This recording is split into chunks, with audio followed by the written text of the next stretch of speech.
The day Ned Stark was taken to the Black Cells, he thought his life was over. Accused of treason by Queen Cersei and her son Joffrey, he had lost everything in a single stroke. His honor, his power, his freedom. And worse, his daughters were still in the Red Keep, under the claws of the Lannisters. But things didn't go as the Lannisters planned.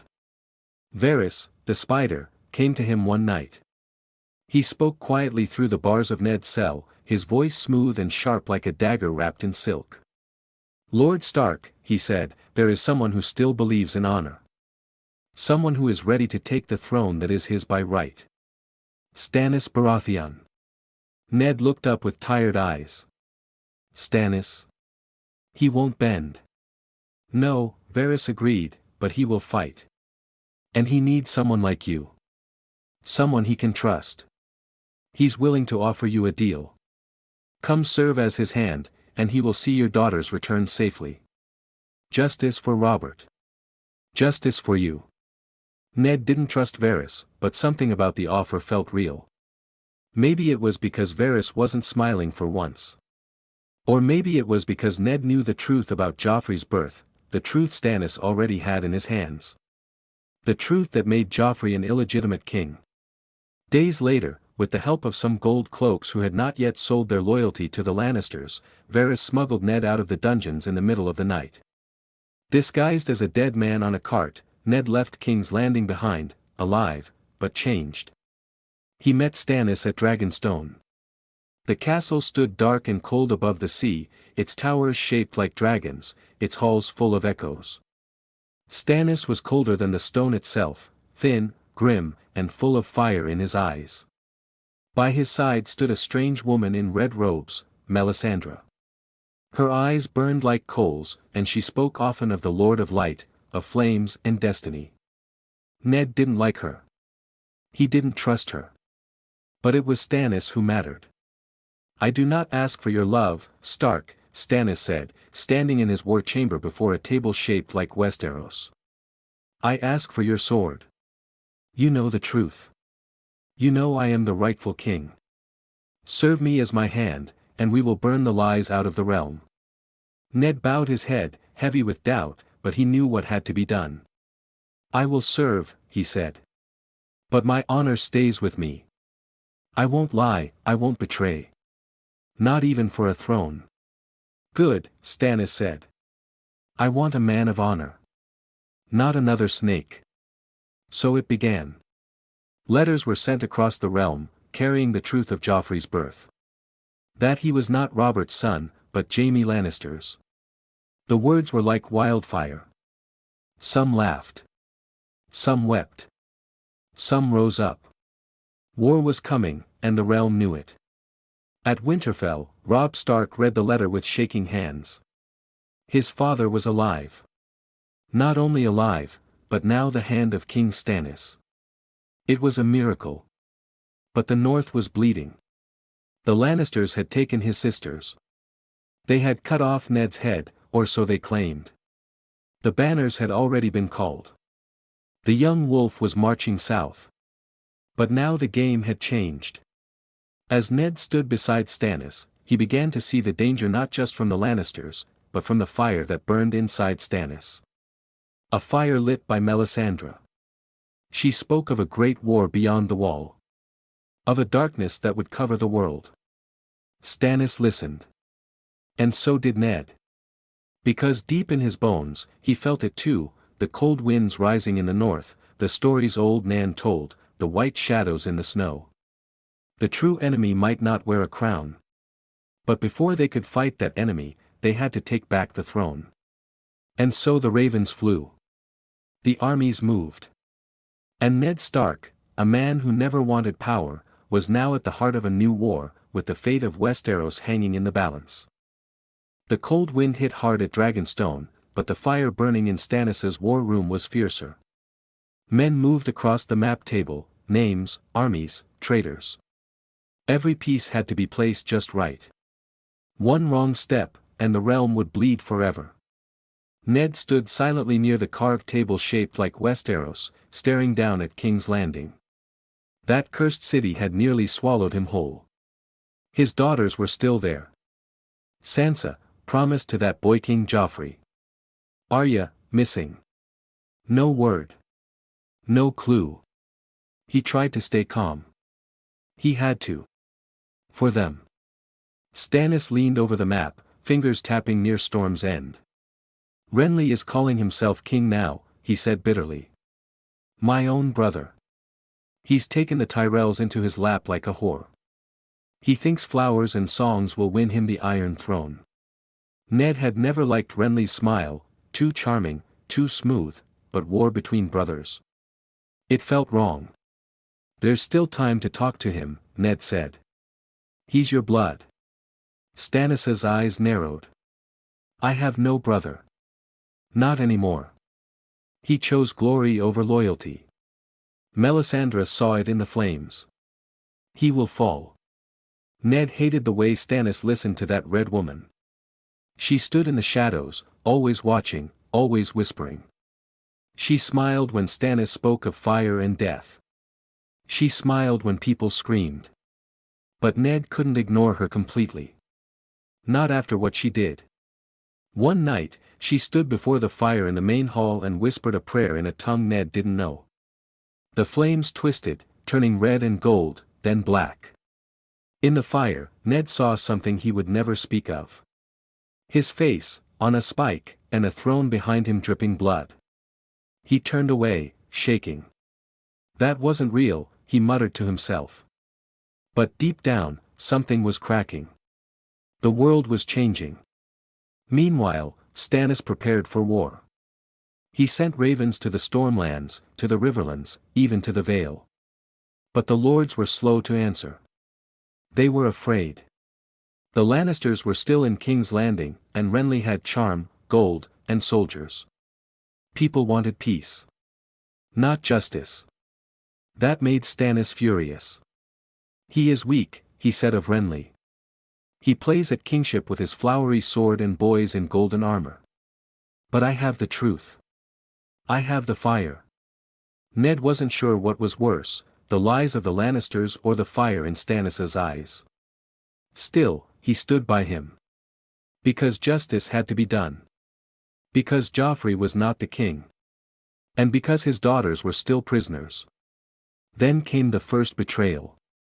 Ser Davos Seaworth, a smuggler turned knight, came to Ned one morning with a troubled look.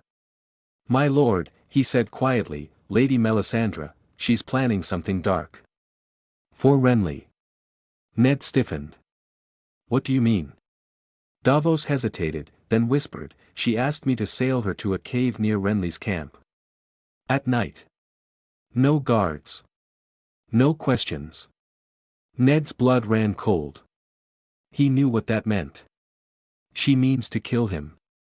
Using her magic. Davos nodded once. Ned slammed his fist against the cold stone wall. This is murder.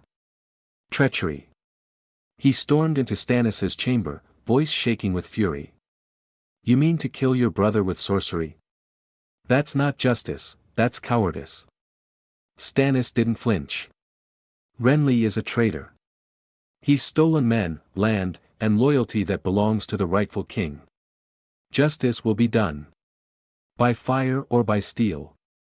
I will not stand by and watch a shadow do what a sword should. Ned shouted. You want the throne. Earn it like a man. Stannis stared at him. His jaw was tight. Careful, Stark. You are my hand, not my conscience. I'll be neither, Ned said coldly, if you trade honor for black magic. But it was too late. That very night, Renly Baratheon died in his tent. Guards found him with his throat slashed, but no one had entered. No enemy, no sound. Only shadows. Melisandre smiled the next morning. The Tyrells, shocked and betrayed, broke away. They would not serve Stannis. They turned toward the Lannisters instead. And in the blink of an eye, Ned saw it, a trap closing in. King's Landing, stronger now with the Reach behind it. The North, marching south under Robb's command. The Riverlands, burning with Lannister fire. And the throne, still resting under a boy with a lion's smile and a crown of lies. Ned sat alone that night, staring at the sea. He had escaped the dungeons, but not the war. He had become the hand of a man who believed justice could be found in fire. And he wondered, not for the first time, had he made a terrible mistake. But the winds were rising. And the game was not yet done. The Raven arrived just before dawn. Ned Stark stood at the high balcony of Dragonstone, the letter shaking in his hands. The seal was broken, a golden lion. Inside, only a few cold words written in the smooth, mocking hand of Queen Cersei Lannister. Lord Eddard Stark. We received news of your survival. How disappointing.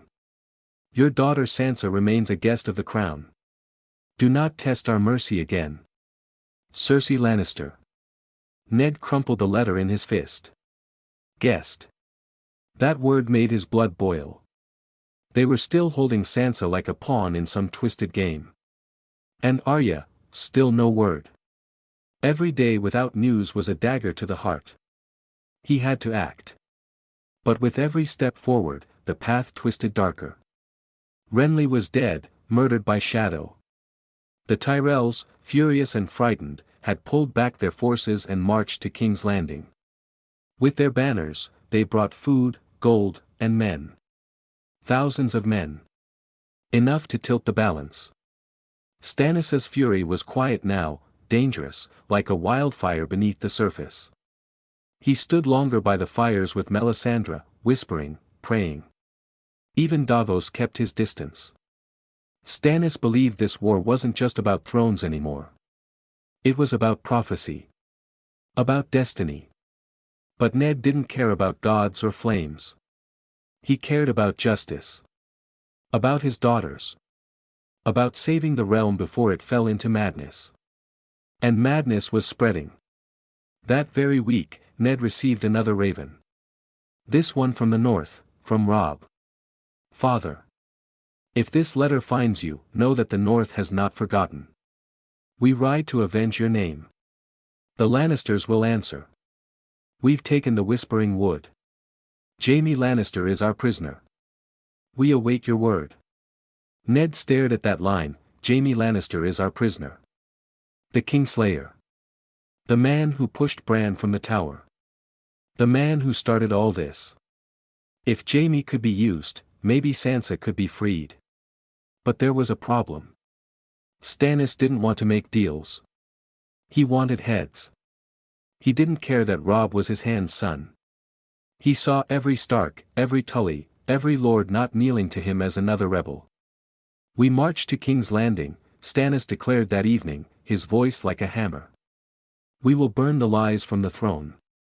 The lion has gathered his cubs, we'll scatter them like ash. Ned spoke cautiously. And what of the north? Robb Stark marches too. We can unite our cause. End this without drowning the realm in more blood. Stannis looked at him coldly. Your son calls himself king in the north. He defies my rule. He is a boy who watched his father nearly be executed for truth, Ned said bitterly. And he holds the Kingslayer in chains. That should mean something. But Stannis didn't budge. There is one king. Me. The rest are traitors. That night, Ned sat alone in his chamber. War drums echoed in the distance. Soldiers prepared ships. Dragonstone was becoming a storm again. He knew Stannis wouldn't bend. And he knew the Lannisters wouldn't either. He had only one choice left. He sent a raven in secret, to Robb. My son. Jaime Lannister is your greatest leverage. Do not kill him. Use him. Offer him in exchange for Sansa. Tell them you will release their lion for the wolf girl. We must be wise now, not proud. Do this, and we take one step closer to ending this war. Your father. Ned Stark. He had no idea if the raven would make it. The sky was full of eyes now, Lannister spies, Stannis' watchers, even ravens that never reached their nests. But he had to try. The next morning, the fleet set sail. Dozens of black sails cutting through the mist, heading toward King's Landing. Stannis stood at the bow of his ship, face like stone. Behind him, Melisandre stood in red, hands raised in silent prayer. And Ned? He stood on the deck, staring toward the horizon, toward the capital where this had all begun. Toward the Iron Throne, made of blades and soaked in blood. He thought of Sansa, trapped. Arya, lost. Robb, marching. Catelyn, waiting. He was hand to a man who believed in fire more than mercy. But maybe, just maybe, he could still be a father who made things right. Then, as the coastline disappeared behind them, a shadow passed over the sea. Black wings above. A raven, circling once, then diving down. And Ned knew, whatever message it carried, it would change everything. The raven's message was simple, just a line written in Robb Stark's bold hand. We have sent word to Cersei. The exchange is in motion. Ned exhaled, clutching the note tightly in his palm. If the gods still listened, maybe there was hope. Jaime Lannister for Sansa. A lion for a wolf. A trade that could end part of the nightmare. But nothing came easy in Westeros. The sea roared as Stannis' fleet approached Blackwater Bay. Dozens of ships, dark and sharp like blades, glided through the cold water. Smoke rose from the city ahead, not from fire, but from preparation. The Lannisters were ready. They knew war was coming. Ned stood beside Davos on the deck of the lead ship. The sky was a deep gray, the waves restless. Will they fight to the last? Ned asked, eyes locked on the red keep rising in the distance. Davos nodded grimly. They'll burn this city before they surrender. And they've got wildfire. That word chilled Ned more than the wind. Wildfire. The Mad King's weapon. A green flame that burned hotter than any forge, that clung to skin and bone, and never died until everything was ash. He had seen what it could do, charred bodies during Robert's rebellion, flesh melted like wax. And now Cersei had barrels of it hidden beneath the city. Stannis didn't care. Let them burn, he said when warned. The fire will cleanse the throne. Ned stepped forward. There are children in those walls. Common folk. Innocents. Stannis turned, eyes sharp. There are no innocents in a city that bows to a bastard king. That's when Ned knew, Stannis wasn't fighting for the people. He wasn't even fighting for justice anymore. He was chasing destiny. And Melisandre fed that hunger like a flame licking at dry wood. The closer they came to King's Landing, the more restless Ned grew. Then, as if the gods themselves were tired of waiting, the storm struck. It began with a low rumble beneath the waves, then a sudden crash of thunder. The sea tilted violently, tossing men across the deck. Rain poured in sheets. Waves crashed over the rails. Ships were split apart like toys. The fleet scattered. Turn her into the wind. Davos shouted, gripping the wheel. Or we're dead men. The ship groaned under the force of the sea. Lightning flashed, and in that brief second, Ned saw it, a massive Lannister warship, ahead of them, turning side to side, blocking the bay. A trap. And then. Boom. An explosion of green fire lit the night. Wildfire. A ship 2 leagues ahead vanished in flame, men screamed as the sea turned to hell.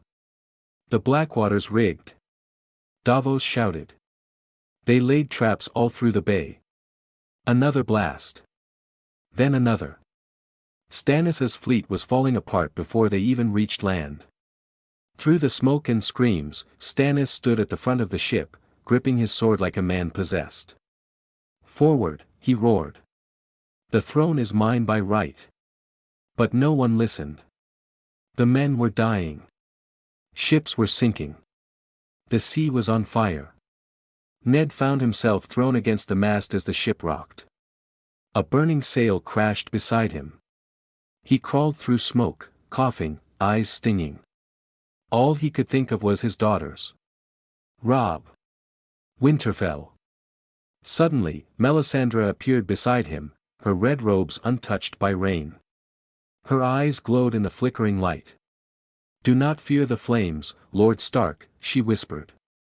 "The fire chooses the worthy." Ned glared at her. "And what if the fire burns us all?" She smiled. "Then we rise from the ashes, reborn." He wanted to strike her. Wanted to drag her down into the sea and silence her poison. But the ship lurched again, and with a great snap, the mast cracked and fell. Darkness swallowed everything. When Ned awoke, he was on a beach. Ash covered the sky. Bodies floated in the water. Ships burned in the distance. The air stank of salt, blood, and burnt flesh. Beside him, Davos groaned, barely breathing. No sign of Stannis. No sign of Melisandre. Ned sat up slowly, every bone aching, and looked toward the smoke-covered capital. The battle had begun. But not the one he expected. This wasn't a war between kings anymore. It was a war between honor and fire. And he didn't know which one would kill him first. The air in King's Landing was thick with smoke, blood, and whispers. Sansa Stark stood by a high window in the Red Keep, her hands clenched around the cold stone ledge. From there, she could see the Blackwater still burning. Green fire floated atop the water like ghosts. Dead men drifted on the waves. The city had survived the attack, but it didn't feel like a victory. Joffrey had watched the battle from the safety of the walls, laughing like a boy at a puppet show, calling the screams music. Now he paraded through the streets like he had won it all himself. The people bowed and cheered, but their eyes were hollow. Sansa knew they were cheering out of fear, not love. She also knew something had changed. That night, Cersei summoned her to the Queen's chambers. The smell of wine filled the room, stronger than usual. Cersei sat on her velvet chair, one leg crossed over the other, holding a goblet like it was a weapon. "Your father is alive," she said calmly, swirling the wine. "He serves Stannis now. Did you know that?" Sansa blinked. Her knees nearly gave out. My father?" "Yes. That traitor lives. And like all traitors, he's drawn to other ones." Sansa's heart pounded. Her father was alive. After all this time. She wanted to scream, to cry, to run and find him. But she knew better. Any weakness in front of Cersei was a blade pointed at her own throat. Cersei stood and walked slowly toward her. "Here's the thing, little dove," she said, lifting Sansa's chin with 2 fingers. "Your father tried to trade the Kingslayer for you. Robb sent us a letter. A very sweet offer." Sansa swallowed hard. "And we accepted," Cersei whispered. For a moment, Sansa felt hope bloom in her chest. She was going home. But then the Queen smiled, that cold Lannister smile that had no warmth in it. "You'll be going north, if your father survives what's coming. If not, perhaps we'll marry you to someone more useful." That night, Sansa cried for the first time in months. Not because she was afraid, but because hope had returned, and with it, the fear of losing it again. Meanwhile, far from the Red Keep, Ned Stark moved like a ghost. He had made it ashore with Davos and a handful of surviving men. Most of Stannis' army had drowned, burned, or scattered. There would be no siege. No great victory. Only ashes. They hid in the caves along the cliffs south of the city. Davos's wounds were deep, but he lived. Stannis had vanished. Some said he was dragged away by his soldiers. Others whispered Melisandre had taken him into the flames. Ned didn't care. The man he'd followed, the man of justice and duty, was gone. Stannis had let fire and prophecy eat his soul. And now thousands had died for it. But Ned's duty wasn't done. He had to get into King's Landing. Sansa was still inside. The deal was made, Jaime for his daughter. But he didn't trust the Lannisters to keep their word. Not after everything. He'd trusted them once, and it had nearly cost him his life. That night, under the cover of fog, Ned made his way toward the walls. He knew secret paths, old smuggler tunnels, forgotten servant gates, from his days as Robert's hand. With the help of a few loyal men from Dragonstone and Davos's directions, they slipped into the city through a dried-out sewer path. The city stank of death. Corpses lined the streets, half-burned from the wildfire. Men looted freely while the gold cloaks looked the other way. Crows feasted in the open. And above it all, the Red Keep loomed, still untouched, still dangerous. Ned's jaw tightened. He had failed to save the realm once. Failed to stop Joffrey from taking the throne. But he would not fail his daughter. He made contact with an old spy Varys had once introduced him to, a hooded man who spoke in riddles and smelled of cinnamon. The Queen has agreed to the trade, the man said. Tomorrow, they'll send the Kingslayer to Riverrun. Sansa will ride north the next day, under guard, of course. And if I don't trust them? Ned asked. Then take her by force, the man said. But the last man who tried that got his head put on a spike. Ned didn't answer. He walked through the shadowed alleys that night, avoiding patrols, thinking of a dozen plans and none of them clean. He couldn't risk open battle. Couldn't risk Sansa's life. But every second he waited, the game grew more dangerous. Cersei was playing him again. He could feel it. The question was, how far would she go? And was he willing to go even further? The Red Keep felt colder than Winterfell. Ned Stark stood in the shadows of a servants' corridor, watching a line of gold-cloaked guards pass by. Their armor gleamed, but their eyes were dead. Men hired for coin, not loyalty. Men who answered to the Lannisters, not the realm. He had just crossed into the castle through a secret passage behind the kitchens, one he remembered from his time as Robert's hand. Davos had stayed behind, too weak to continue, but the smuggler's last words still echoed in Ned's ears. If you're going to strike, do it fast. The longer you linger, the more the snakes smell you. Ned's sword was hidden beneath a servant's cloak, his hair dusted with ash to hide its northern black. The plan was simple: find Sansa, confirm the exchange was still real, and get her out before the Lannisters changed their minds. But nothing in this city was ever simple. He moved swiftly through the halls, heart pounding with every step. Every turn brought memories he wished he could erase: Robert's laughter, Littlefinger's smirk, the sound of steel in the throne room when he had been betrayed. And then he saw her. Sansa. She was seated in the Queen's solar, her back to him, dressed in soft blue silk. 2 Lannister guards stood at the door, arms crossed, faces like stone. Ned stayed hidden, watching. Cersei sat across from her, sipping wine like it was water, speaking softly. "You'll be riding with Ser Meryn and 6 guards," Cersei said. "You'll head north to Harrenhal, then to the twins, and finally to your brother.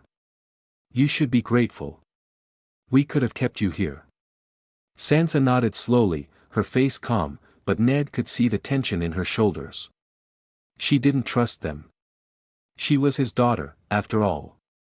Then Cersei added, with a small, venomous smile, "But of course, if anything were to happen to your father before the exchange is complete, the deal would be void." Ned felt his stomach turn. They knew. Somehow, they knew he was alive. Or at least suspected. And now they were baiting him. Using his daughter again as a leash around his neck. That night, he returned to the hidden tunnels, furious and unsure. They had set a trap. The trade was real, but only if he died quietly. If he showed his face, they'd call it treason again. They'd tear the deal apart and keep Sansa as a hostage. Or worse. He sat in the dark, head in his hands. He could walk away. Let Jaime go, let Sansa come home, and disappear into exile. The war would rage on, but at least his family would be safe. But if Cersei knew he was here, would she really let Sansa go? He remembered the last time he'd trusted her. When he'd confessed to treason to save his daughters. That mercy had nearly killed him.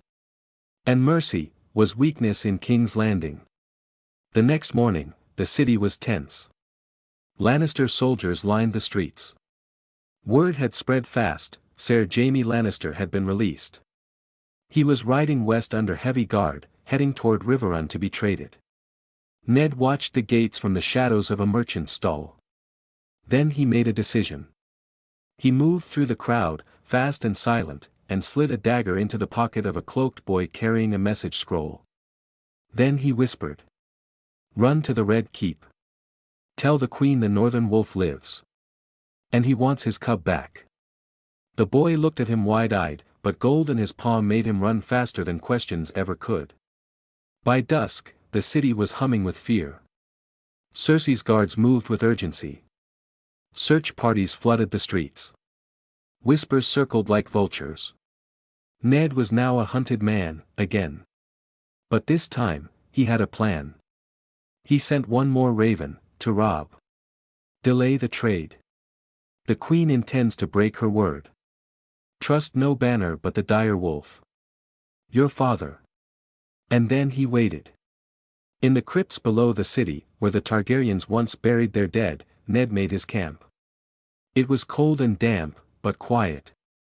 The only place in King's Landing where the past slept instead of screamed. He knew time was short. Cersei would either make the trade, or make her move. And above all, he knew this: if he wanted to get Sansa out alive, he might have to become the man he never wanted to be. Not a hand. Not a lord. But a Stark who would finally strike back.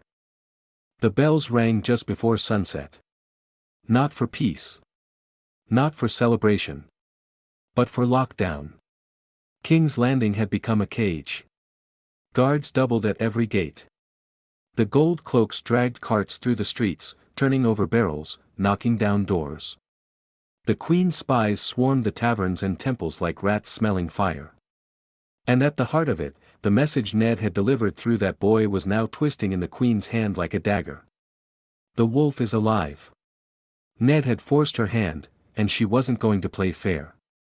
That night, word reached him in the crypts through his old spy contact, the cinnamon-scented man with no name. "They're moving Sansa at first light," he whispered. "Not north. Not to your son. They're taking her to Casterly Rock." Ned clenched his fists. That wasn't the deal. The spy laughed quietly. "Deals don't exist in King's Landing. Only traps." Ned didn't hesitate. He gathered his small band, 5 of Stannis's last loyal men who had slipped into the city after the Blackwater. One was wounded. Another could barely walk. But they would follow him. Because he was Stark. Because they were men who had seen fire and still chose steel.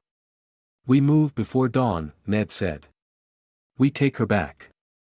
The Red Keep slept like a lion, dangerous even in its silence. Ned knew the back paths. He'd walked these halls in better times, when Robert's laughter still echoed and Jon Arryn still lived. Now it was a haunted palace. They entered through the old armory gate, unguarded, forgotten. Then up through the stone stairs near Maegor's Holdfast. Every corridor they crossed felt like a sword drawn tight. Near the Queen's chambers, they paused in the dark. Ned whispered, "No killing unless we must." One of the men grunted. "You think they'll show us mercy?" "No," Ned said coldly. "But I don't want Sansa to see blood if we can help it." That's when the first scream came. One of the guards had spotted them. Steel rang out, a short, sharp fight. 2 Lannister guards fell. One of Ned's men took a spear to the belly. No more silence. They kicked open the chamber doors. Sansa was there, eyes wide, already dressed in traveling clothes, guarded by 2 knights and a maid. "Father," she whispered, stunned. Ned stepped into the room, sword drawn, breathing heavy. "Come. Now." Sansa ran to him. For a second, everything disappeared. The Red Keep. The war. Even the blood. But the moment passed. More guards came thundering down the hall. "We don't have time," one of the men shouted. "We're cut off." They couldn't go back the way they came. So Ned did the unthinkable. He turned toward the throne room. They rushed through the great hallway, past the empty throne of blades, its metal glowing in torchlight. From behind them, shouts grew louder. Then, a booming voice. "Stop! In the name of the king!" Ned turned, and saw Ser Meryn Trant, sword raised, flanked by Lannister guards. And behind them, in her silken smugness, Cersei Lannister herself. She stepped forward slowly, ignoring the sword in Ned's hand. "Well," she said, "you just don't know how to die properly, do you, Stark?" Ned pushed Sansa behind him. His blade didn't waver. "You broke your word," he growled. She smiled. "I never gave it. You made a deal." "No," she said softly, "I gave you a chance. You used it to crawl back like a rat." The Lannister guards began to fan out. One of Ned's men fell to his knees, wounded again. Sansa clung to her father, terrified. Cersei raised her hand. "You can die here, and she can watch. Or you can surrender. I'll take her anyway. But at least her last memory of you won't be watching your head roll." Ned looked at his daughter. At her eyes, wide and wet. At her hands, clinging to his sleeve. And then, quietly, he said the words that had damned him once before. "I yield." He dropped the sword. The sound of it hitting the stone echoed like thunder. Cersei gave a satisfied nod. Wise. For once. But she didn't see the dagger Sansa slipped from her own sleeve. The one Arya had taught her to hide. The one she drove into Ser Meryn's leg as he reached for her father. He screamed, stumbling back. And in the chaos, Ned scooped up his sword again. Steel clashed. One guard fell. Then another. Ned and Sansa ran. Down the side stairs, into the lower halls. A burning torch kicked over. The fire spread fast. And suddenly, smoke, screaming, panic. They burst through a lower gate, horses waiting where the spy had promised. Behind them, the Red Keep began to burn, not like wildfire, but like vengeance. As they galloped into the night, Sansa clung to him, shaking. "You came back," she whispered. "I never stopped trying," Ned said. But he knew they weren't safe. The Lannisters would follow. The war was not over. And in the ashes of King's Landing, a new war was just beginning. The north was colder than Ned remembered. Not in weather, that was always the same, but in silence. The kind of cold that seeps into the bones of a broken house. The direwolf banners flew again at Winterfell, but the old walls held more ghosts now than men. Ned and Sansa arrived 3 weeks after their escape, disguised and guarded by only a few loyal swords. They had taken the river roads, crossed ruined villages, dodged Lannister scouts, and ridden through lands soaked in war. When they reached the gates, the guards couldn't speak. The man they'd thought long dead had returned. A Stark come back from the ashes. Inside the great hall, Robb rose from his father's chair. He looked older. Harder. The boy was gone. The king in the north stood in his place. "Father," he breathed, his voice cracking. Ned crossed the hall slowly. No armor. No sword. Just the man. Robb fell into his arms like a boy again, and for a moment, the war, the death, the pain, they all vanished. Then Catelyn entered, her face pale as snow. She didn't cry. She didn't speak. She only walked to Ned and slapped him across the face. "For leaving us," she said. "For dying." Ned nodded. He took the pain like he always had. Quietly. "I came back," he said softly. "You always come back late," she whispered. Later, as they sat in the godswood beneath the red leaves, Robb laid everything bare. Jaime had been traded. The North had the twins now. The Riverlands were bleeding. Roose Bolton had grown too ambitious. And the Lannisters, they were angry. "Word spread of your return," Robb said. "Cersei calls it treason. Joffrey wants your head again. And now that you've burned half her castle, they want war." Ned looked into the snow-covered branches. We've been at war. It never ended. But we can end it now, Robb said. We have Winterfell. The Bannermen are loyal. If we stay quiet, rebuild, they'll leave us be. We don't need the Iron Throne. Sansa sat beside them, quiet. Still shaken from King's Landing.